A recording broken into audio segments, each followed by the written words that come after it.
Are you ready? Stand by.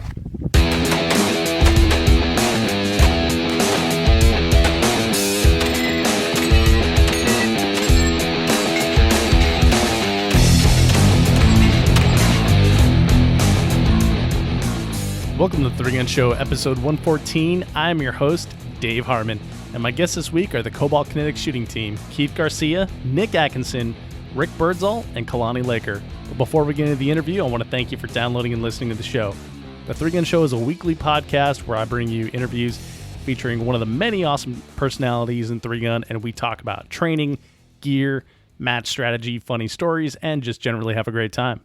If you like the show, there are multiple ways of supporting the podcast, including using our affiliate links when you shop at Brownells, Amazon, Cabela's, and Optics Planet. Just go to 3gunshow.com/support for the links. So last week's podcast on social media and sponsorships was a huge hit. I have never seen so much engagement and feedback on one of the podcasts before. Part of it was probably that Sean Burrows flat out said you need to engage on social media. Well, don't let it die. Like, keep it up. You know, I'm seeing a lot of great stuff going on in our community in just this 1 week. And so let's keep it positive and let's keep it going forward. And if you haven't seen Sean's video on how to utilize Instagram to represent yourself, just go to 3gunshow.com/Instagram stage plan, enter your email address, and you will be sent a link to the video. In this episode, we catch up with the Cobalt Kinetics shooting team to see what they have planned for the 2017 season after a super successful 2016. Each of these guys is a fantastic shooter and hilarious alone, but when you put them together, the shenanigans begin. So this one is a ton of fun, lots of laughs here. Links to a couple videos with these guys can be found at 3gunshow.com/episode 114. Hang around after the interview for some special bonus content. I found a really cool podcast clip on flow and performance that I want to share with you. So enjoy this one with the Cobalt Kinetics shooting team. Welcome to the 3 Gun Show. We are here once again with Cobalt Kinetics shooting team, just like we were last year. Same booth, only it is so packed this year that we couldn't even be in there. We had to set up in the aisle. And, of course, I'm here with Kalani Laker. Kalani, how you doing, man? Doing good, Dave. Good to see you again. Good to see you, too. And Keith Garcia, welcome back. Mr. Hartman, it's always a pleasure. It is great to see you, Keith. Thanks for coming here. Nick, how you doing, man? I'm all right. I think I've set a new record for times on the show. I think you have. I've got it. Are the ratings going down? Is that what we're talking about? Only when he is on the show. They were just so you're trying to kill your business? He's padding the stats. He's making the other episodes look better. And, of course, Rick Birdsall, welcome back, my friend. How's it going, Dave? Good to be back. It's going fantastic, man. It's good to see you. Glad to be here. So you guys collectively had just like a ridiculous 2016 season. Tons of match wins, tons of titles now, too. We had like a clean sweep of 3 Gun Nation Nationals in unlimited, practical, and factory divisions. Guys, how does that feel? Like, you put together the dream team and it actually worked. It didn't like crash and burn. So all right. So we can't top last year. So we'd like to announce our retirement. We're just going to stop now, or we're ahead. Yeah. So archery, archery would be good. I'm thinking maybe some bass fishing. We're gonna need a pitch. And I know a guy who likes to kill things, and he goes hunting a lot with thermals. So Keith, we said we weren't going to talk about what I do in Detroit. Speaking of, you got to add a win for that because we're counting a coyote competition as a win. So it's 21. Oh, yeah, you guys won the coyote competition. Yeah, we did. That's pretty impressive. So, I honestly didn't know that it was possible to shoot that many coyotes in one sitting. So we got 23 gun match wins and 1 coyote murderer, #murderer victory. And so that's good. That's good. That's pretty cool. You know, we're excited. We actually the Cobalt's excited. They came out with some new guns, and they really wanted to have us back for 2017. So we all re-upped our contracts, and we'll be out there touring the country again, supporting the brand, and getting some more wins, hopefully. Awesome, and some more coyotes. They actually named a county after Nick in Texas. That's You see, Keith, I don't even try and talk about it. People just talk about it. So you can't blame me for that. About killing stuff? It's like Nick's a murderer. Right. Well, Keith is from California, so a little bit different perspective. We've got a lot of hunters in California. We really do. And it's fun. I like hunting. I don't do a lot of it. So I just watch Nick's videos and I think cringe. And I think, wow, if my kids were watching these, I'd take them to some therapy. And those were all just selfies. Rick is El Fuego. He's ready. All right. So Keith, you're the ringleader of this whole crew. Don't put these white devils on me. No, team captain, right? And Kalani. You can't let him go down. I'm the token minority, man. Someone's got to draw in the LGBT crowd. I don't think that means what you think it means. Oh, does it? Wait a Uh-oh. minute. He's a Latino. No. Yeah. No, that wasn't it. German, That was in my contract, though. British, Edit. and Edit. Thai. Edit. Yeah, we don't edit. So All right. Buckle up. How has your show been, Dave?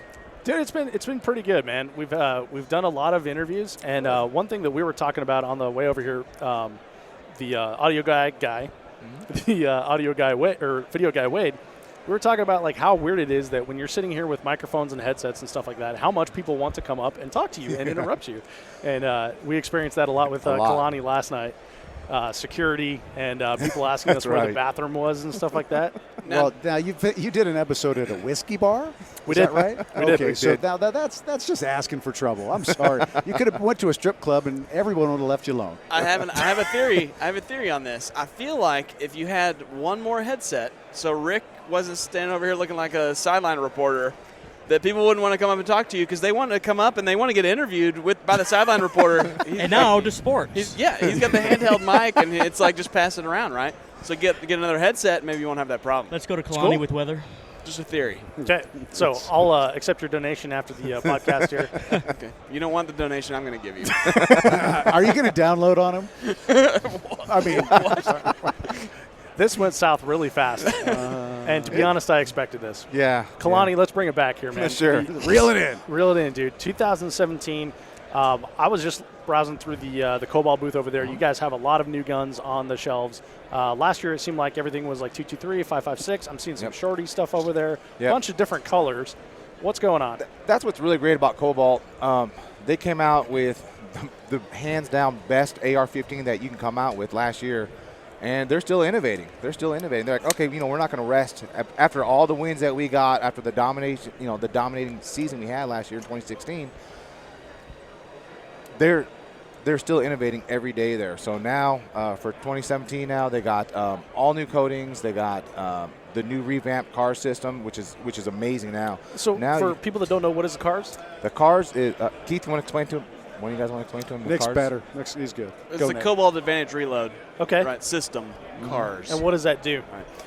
So when you got a loaded mag, you're shooting the gun. When it chambers the last round, it automatically drops the mag. When you fire the last round, it automatically locks the bolt back. Then when you load a fresh mag, it automatically drops the bolt for you. Sweet. So now the new system, there's some disconnects in there. Basically, you flip some switches. Bitches. There's a couple switches that you can disable the mag. You can disable the mag drop, and you can disable the auto bolt release and the bolt hold open. So you can make it function like a regular gun if you want to. Oh, okay. Awesome. And so that was like one of the complaints I heard from a lot of the tactical Timmy's. Timmies. Thank you. Right. I tried to go PC, Mall but screw them. ninjas. Mall ninjas is that's not tactical. You don't ever want to drop your magazine. You keep that stuff. Blah blah blah blah. So now you can turn it off, right? Keep it in your mom's basement. Correct. So yeah, But yeah, you we can got turn it off. we got the revamped cars. I got my buddy Keith here.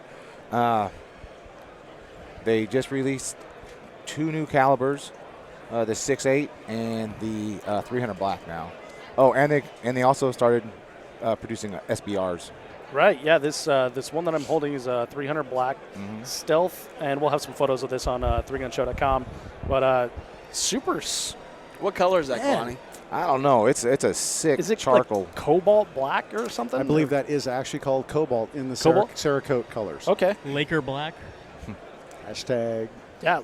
Looks It's pretty murdered absolutely out. amazing. The machining on it's unique. The magazine releases look to be unique to Cobalt. The bolt release Really amazing Yeah, stuff. they started manufacturing that this year too. The Bolt release. Yeah. Yeah. It's cool. It's got the little Cobalt Hardened steel. logo on there. Those Very little hard. PDWs So are real hard. neat. I mean, especially when you put a can on the front of them, those are a lot of fun to shoot. Yeah, for sure. Yeah. Awesome. Yesterday, or actually Monday, we were out at the range and we had two different cans. We had a Thompson machine can that was steel that was rated for supersonic ammo, and it was it's pretty long and heavy, but it felt really good. But then they had a little 6-ounce aluminum can for just subsonic ammo, and that was awesome. It really was. Right. Cool. Well, so you guys have a couple other calibers in the rifles again this year, right? So are we stretching them out long distance now? Yeah. Well, you can. We got a 6.8 that's for the Chris Cobalt Foundation. I'm not sure how many other guns they're going to release that. It's going to be a limited run to 250. Oh, okay. But it's a great looking gun. That was honestly, the American flag theme? No, that was the one with the looked like a feathers. Like it was. Yeah. Tiger okay. stripe. I saw that one. It's a really pretty gun. It might be my favorite of the set, and it was really nice. But Yeah, I don't know how many others they're going to do. It might just be that 250. We saw you guys had Taya in the Taya Kyle in the And I got to tell you, she's very gracious, very nice lady. We're really proud to be associated with her. We've got a 4 rifle set that's going to be sold together, and we've got a 300 black in that. We've got a 6.8. We've got an 18-inch 223 with all of our team accessories on it, and then a 16-inch edge, and they're all uniquely Cerakoted. To different colors. You got American flag theme. We had what was that bronze one you had, Nick? I think they're calling it Midnight Bronze. Yeah, they're Midnight beautiful. bronze, wow. I was really impressed with the way they I came like out. So we're doing that as a donations to the foundation, Chris Kyle Foundation, and there's info on the website there at cobaltconnects.com as well as the legend chriskyle.com, and hopefully people take a look. It's a great cause, so people buy the rifles, will donate the proceeds to the foundation. Sweet. Well, it sounds like a great cause, the Chris Kyle Foundation. Competition shooting. Guys are going to be shooting more 3-gun next year. Going to be shooting more animals. What what are we looking forward to in the 2017 season? Domination. Domination. So you have to. Is that why you were practicing last night It's like in the room? Pinky in the Brain. Yeah, that wasn't We're going quad to take over loads. the world. What do you want to do today, Brain? We're going to take over Take the over the world. world. You say that every day. You know what? At the end of the day, we want to just keep improving what we're doing. We've been talking about different strategies for different matches at different parts of the country and different techniques. I mean, in the off season, you have to train and work to improve what you're doing. You make your gear better, you make your techniques better, improve your match strategies and your mental game, and then you'll continue your success. A lot of guys will have some success one year, or at least for a couple of matches, and then they don't. They just kind of rest on their laurels and don't train and don't improve, and pretty soon you're sliding back down. Don't point at Rick. He's not the one I'm talking about. I'm just We gonna have a problem None of today? these I guys. just got the none death of these stare from guys. Rick. None of these guys are in that group. But other guys do, and they get a little passive, and pretty soon they're struggling to get in the top 15. Well, one of the things I've watched from you guys ever since the inception of the team is like a massive social media push that is with training videos, challenges, and all kinds of fun stuff on Instagram, Facebook, and things like that. Do you guys have like a big plan that you just pull ideas from and stuff like that, or is this just like a spur of the moment? And are we We going throw to everything at the wall and see what sticks. Yeah, just do whatever. No, I mean, we just try to keep it, upbeat and lively, and Keith comes up with some excellent drills that really challenge most of the 3-gun community. So it's always fun to see who can try to match some of those speeds and times that Keith throws out there. But we all have different elements that we excel at, and we just try to harness that and use that in social media.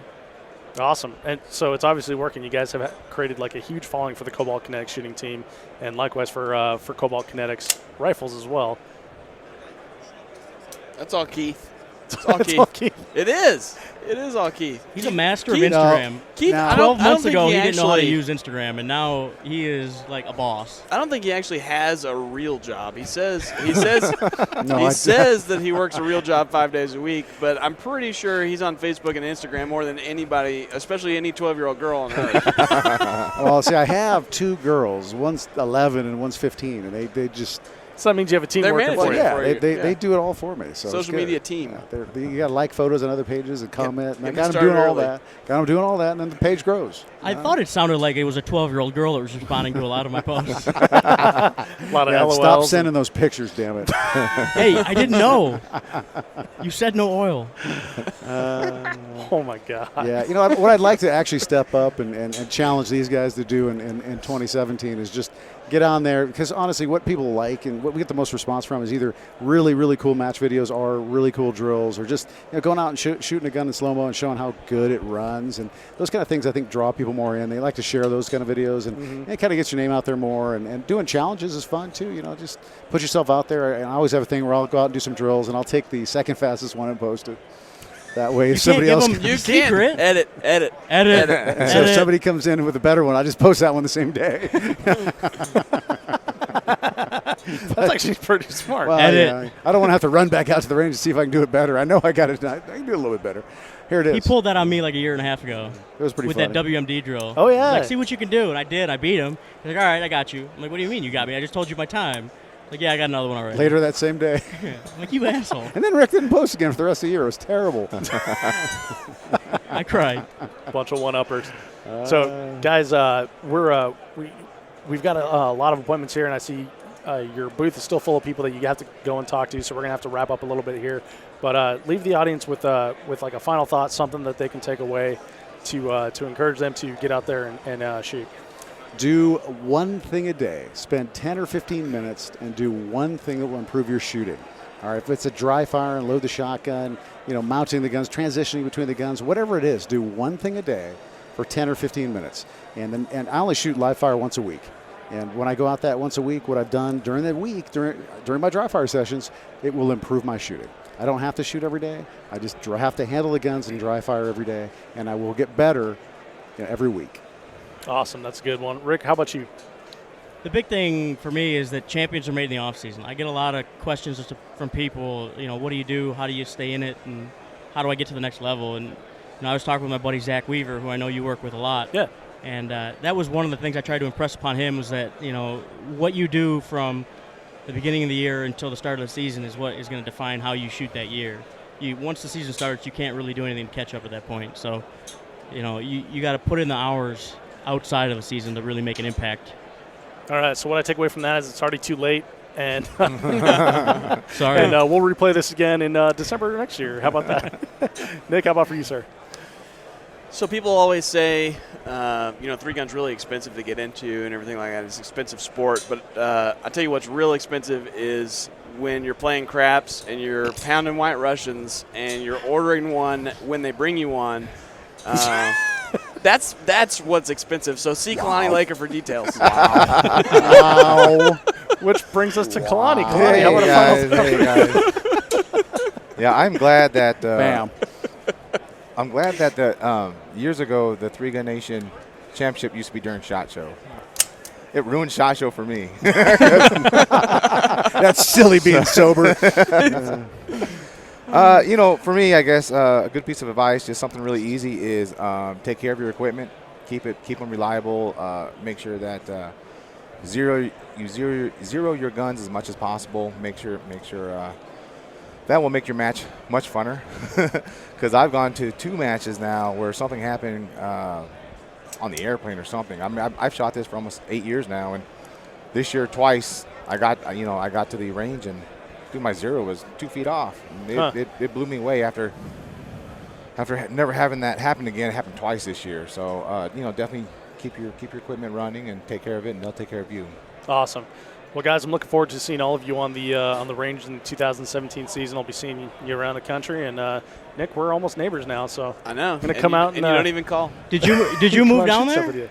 Yeah. His trailer's in Nick's yard. Oh, that's right. I forgot about that. What I mean by don't even call, he just shows up. That's the problem. Who's at the door, honey? Oh, God, it's Dave. Don't answer it. It's the back door. Is that weird? How does he know? The bedroom door. How does he know? All right, guys. One last thing, Dave. Can I tell talk you? to me. Three Gun Nation, before each one of the regionals, I'm going to be teaching a shotgun course. Yeah. The Friday before the Saturday-Sunday match. And we'll do it all over the country this year. If you want to come out, we'll teach you some tricks, some tips, how to run the gun, how to get a little bit better. And hopefully you'll see some success. But you got to get some training if you really want to improve. That's absolutely the truth. And no one better to get it from than Mr. Garcia here himself. So thank you guys for the time today and for sitting down with me. And get back in the booth, man, and sell some rifles. All right, thanks, Dave. Thanks, guys. Thanks, Dave. Man, those guys crack me up. Check out the show notes at 3gunshow.com/episode 114 for podcast support links and the video that I was talking about. Now, I haven't read any iTunes reviews this year, so I have a few to share with you here. And then afterwards, I will play a clip on flow and training from the Jocko podcast. So the first one is from Jackass 777777. And he or she says, "Where have you been all my life? 5 exclamation points and 4 question marks, 5 stars. Well, maybe not all my life, but at least the last 3 years. The podcast is awesome. Keep up the good work. What I like best is how you keep the topics fresh and relevant to the sport and how it's evolving. Gear discussion, competition, tactics, thoughts from the pros and newbies. It's all solid info that keep the listener tuned in. If you shoot 3-gun, this is without a doubt a podcast you must follow." Well, thanks, Jackass. Totally appreciate that. That's a ringing endorsement. Thank you. Next one is from Justin 3-gun. And Justin 3-gun says, "A+, 5 stars. This podcast alone pushed me to shoot 3-gun. I'm new to shooting and the shooting sports. After listening to multiple competitive shooting podcasts, both Dave and all his guests made the decision for me. Hands down, the best, most informative, and ego-free podcast out there. Dave, you rule. Looking forward to the 2017 season." Well, that's awesome, Justin. I'm so glad that the podcast got you to shoot. I mean, that's great, man. Looking forward to seeing you on the range sometime. And stop me and tell me who you are. Next one is from KitKat211. And KitKat says, "Awesome show, 5 stars. This show is so full of 3-gun info from the best competitors out there. I have listened from day one using all the bits and info I have gotten from this podcast. I finally pulled off an overall win of an annual local USPSA multi-gun match. Thanks for the awesome podcast, Dave. Your guests rock! 2 exclamation points. KitKat, that's so cool. Congratulations on your win. And I'm totally happy for you. And I'm glad the show could help you get there. And finally, the last one is from 3-Gun Nuts, Nutzs. And 3-Gun Nuts says, "New year and more great content, 5 stars. So just a few weeks in, and the content keeps us warm in the off season. Dave, keep up the good, hard work." Thanks, 3-Gun Nuts. I totally will. I got more stuff coming. Good stuff, too. You're going to love it. All right, so if you want to leave a review of your own, you can do so at 3gunshow.com/iTunes and hit that subscribe button while you're there to get all the great episodes. Now, the clip I have for you, I pulled from the Jocko podcast. If you're not familiar with Jocko Willink, he is a former Navy SEAL, current business consultant, and author of the book Extreme Ownership. His podcast is pretty intense, and he uses books on combat to teach lessons in business, leadership, and life. Very interesting every single week, and I'll have a link to this particular podcast in the show notes, and you will hear Jocko's co-host, Echo Charles, ask a question from his audience, and then you'll hear Jocko's response. Now, the reason I chose this particular clip is that it discusses steps and mechanics as it relates to jiu-jitsu, and how some people think that they just need to follow like a set of steps or like a prescription to be successful. I thought Jocko's response was super interesting, and I wondered if you think that that the same could be said for 3-gun. So I won't be back after this one, so let me know what you think of this topic on the social network of your choice, or just comment on the blog. As always, thank you so much for downloading, listening, and subscribing to the show. I'm Dave Hartman, and I'll see you on the range. This question is from an Army vet that was in Ramadi in 2004. Yep. He noted that to me. Yeah. Which is good to hear. Yeah. Some Thanks context for your and, service. respect. Yeah. Just started jiu-jitsu. Boom. I'm a very step action drill oriented guy. I blame the field artillery officer basic course. Today, while training, an instructor was talking to me about the flow and creativity and improvisation that is needed. I'm assuming it comes with time. Any ideas on helping to get that way? Any ideas on helping to get away from the step action drill mindset, or just let it come? Or do you just let it come? Yeah, that's great. And I know you've seen people like this in the jiu-jitsu. Yeah. I see them all the time. It's people that have the personality that is like an engineer personality. Okay, what do I do? Step 1, step 2, step 3, step 4. What? You tell me the steps. Bro, quit all this conceptual stuff. Tell me the steps to do. And actually, Jeff Higgs, he was describing a guy that we train with, and the way he described this scenario, he was talking about this specific guy who kind of fits this mold, and this guy was coming to train with us and going to be one of our students. And Higgs goes, yeah, he's really good. He's got, he trains super hard. He's strong, and he's got a very stubborn jiu-jitsu mind, which I got a kick out of, and it's true. But it's this kind of thing where, you just want to know the steps and you just want to apply them. And by the way, if you want to teach about options, tell me what the options are then. Option 1, 1A, 1B, 1C, they want to have that mindset for everything. So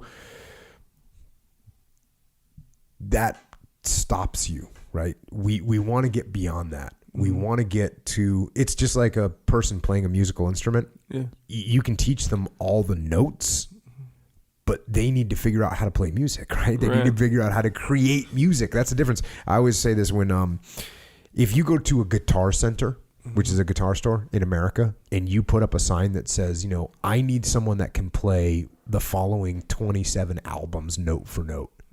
You'll get 100 phone calls if you put a website that said that, because you're going to record an album or whatever.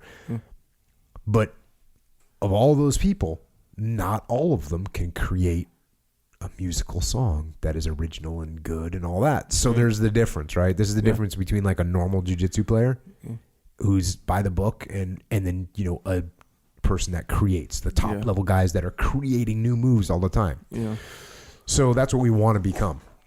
And it's not just to be a top level guy. It's also how you improve. It's how you get better. You got to figure out how to put the notes of jiu-jitsu together. So, and on top of that, it's the same thing with combat. It's the same thing with doing an assault. It's the same thing with an immediate action drill. It's the same thing with moving down a hallway. If all you know and all you can do in your brain is follow the steps and follow the standard operating procedures, as much as I talk about standard operating procedures being necessary and mandatory, if all you know how to do is follow them, you will fall short. And you will come into a situation where they're not going to work, and now you're going to be done. You're going to stop. You're not going to know what to do. That happens in jiu-jitsu all the time. So we need to free our mind. That's what we need to do. We need to free your mind. And how do you do that? Well, first of all, discipline equals freedom. So we want to have the discipline, which means we do need to drill the moves. It means we do need to learn the moves. It means we do need to repeat them over and over again so that we get good at them. We do need to do that. But then we've got to set the mind free. And how do you do that? I mean, go outside your comfort zone, for one. And a lot of guys, everyone does this, where you say, you know what, man, I'm getting everyone in this one move. I'm going to stop doing it. I'm going to do another move. I'm not going to guillotine anyone for 2 months. I'm not going to unless you're Echo, then you might guillotine I'll him guillotine for 2 months. So go outside your comfort zone. Work on some move that you don't do. Throw out your best submission and don't use it. So now you're going to be going through all these different, we got to go for different moves. You got to get creative. Same thing with hitting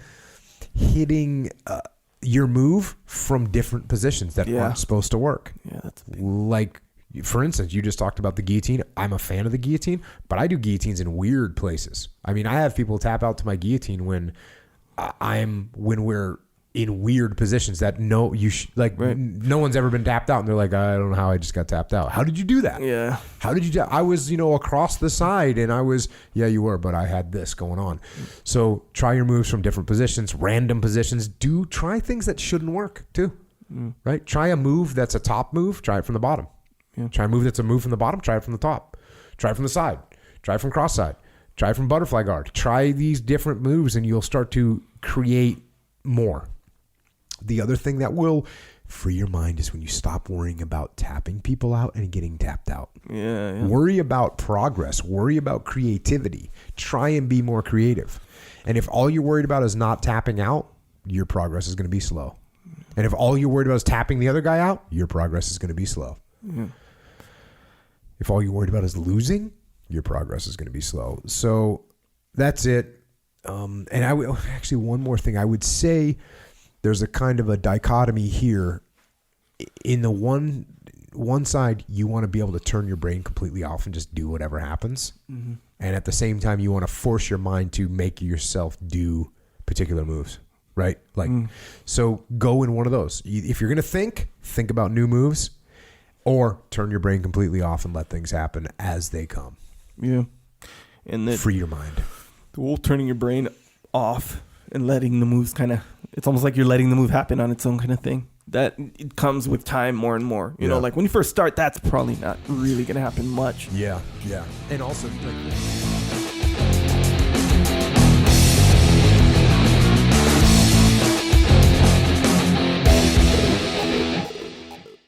If you are finished, unload, show clear.